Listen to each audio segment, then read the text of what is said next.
Howdy folks, Dave here at Thunder Mesa Studio with a Workbench Wednesday vlog. Hope you're having a great day wherever you are and whenever you happen to be watching this.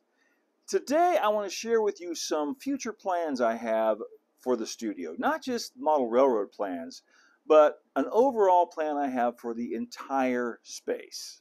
Visitors to the studio are often surprised that it's actually a much smaller space than they thought that it would be. But that makes sense because usually when I'm shooting a video, I'm only shooting, little small areas of anything at one time. And of course, as we all know, the camera adds at least 10 pounds to everything.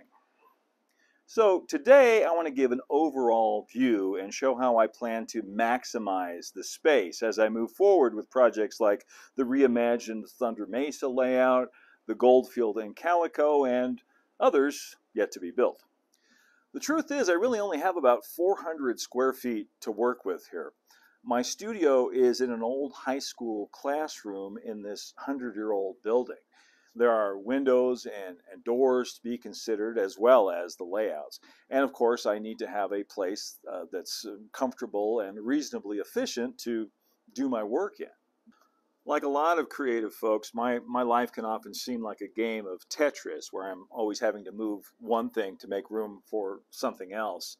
But in addition to the studio space here, I also have some off-site storage where, I keep back burner projects and things I won't be needing right away. So with all of that in mind, I've drawn up a new studio floor plan to help me visualize where all the pieces will fit and just how much space I might have available for future projects. I've kept a minimum aisle width of 3 feet for the entire space, particularly around the layouts and a little wider in places where guests tend to gather. Starting up in the right-hand corner of the plan, we have the biggest piece of the puzzle, the Thunder Mesa Mining Company layout. And at the moment, I'm standing right about here. This is the Thunder Mesa layout plan as it exists today. But I've also included another 6 feet along the wall here for future expansion. That's the area in light blue. This will likely be the home of the long-delayed Thunder Mesa engine terminal. I also have plans to extend the backdrop another 6 feet here as well. You might notice that these backdrop panels need to be built about 6 inches out from the wall here, and that's so they won't interfere with the historic slate chalkboard that's just behind them.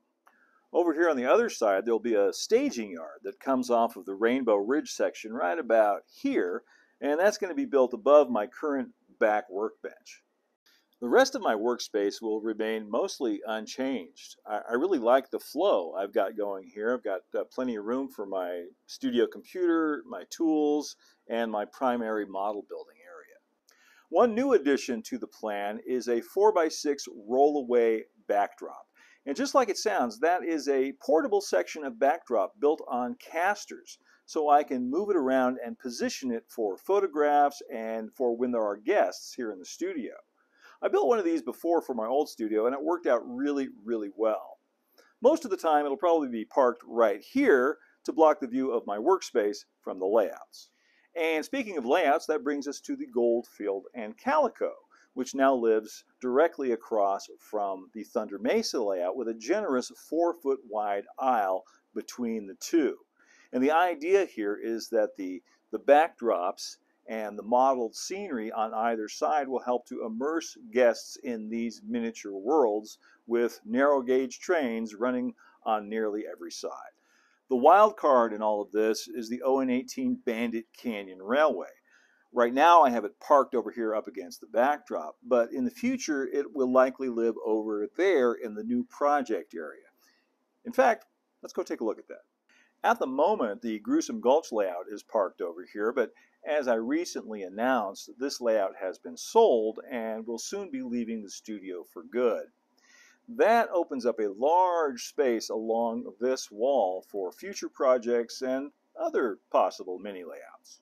This could be where the Skull Rock and Neverland ends up, or maybe the Route 66 diorama I've been toying with for a while, or some other project I've been daydreaming on but haven't announced yet. The space is about 15 feet long by about 3 feet deep, but it could go deeper than that without cutting into the 3-foot aisle over here too much.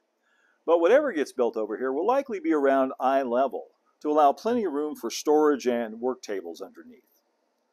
Then all that's really left is this odd corner over here where I've got some storage shelves, the air conditioning unit, and the water heater for the bathroom. I think it's a great spot for a comfortable chair and a magazine or two.